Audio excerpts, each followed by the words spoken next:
11 oktyabr sanasi Xalqaro qizlar kuni sifatida keng nishonlanishi an'anaga aylangan. Shu munosabat bilan Navoiy shahridagi 22 umumiy o'rta ta'lim maktabida dunyoni tinchlik va ezgulikka ilhomlantiramiz shiori ostida Kitobxon qizlar kuni tadbiri o'tkazildi.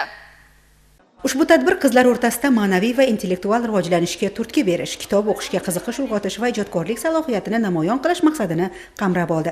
Viloyat oila va xotin-qizlar boshqarmasi, O'zbekiston yozuvchilar uyushmasi viloyat bo'limi, Maktabgacha va maktab ta'limi viloyat boshqarmasi hamda Abdulla Qodiriy nomidagi viloyat kutubxonasi hamkorligidagi ma'rifiy tadbirda kitobning inson ma'naviyatini rivojlantirishdagi ahamiyati alohida e'tirof etildi. Tadbir doirasida o'quvchi qizlar o'rtasida bir qator tanlovlar, xususan musiqiy mushoira, zakovat viktorinasi, shaxmat hamda rasm chizish bo'yicha ijodiy bellashuvlar tashkil etildi.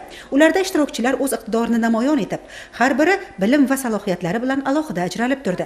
Shuningdek, tadbir davomida yoshlar o'rtasida kitobxonlik madaniyatini rivojlantirish, o'qishga bo'lgan qiziqishni oshirish maqsadlariga alohida e'tibor qaratildi. 11 oktyabr Xalqaro qizlar kuni munosabati bilan bugun bizning maktabimizda katta festival o'tkazildi.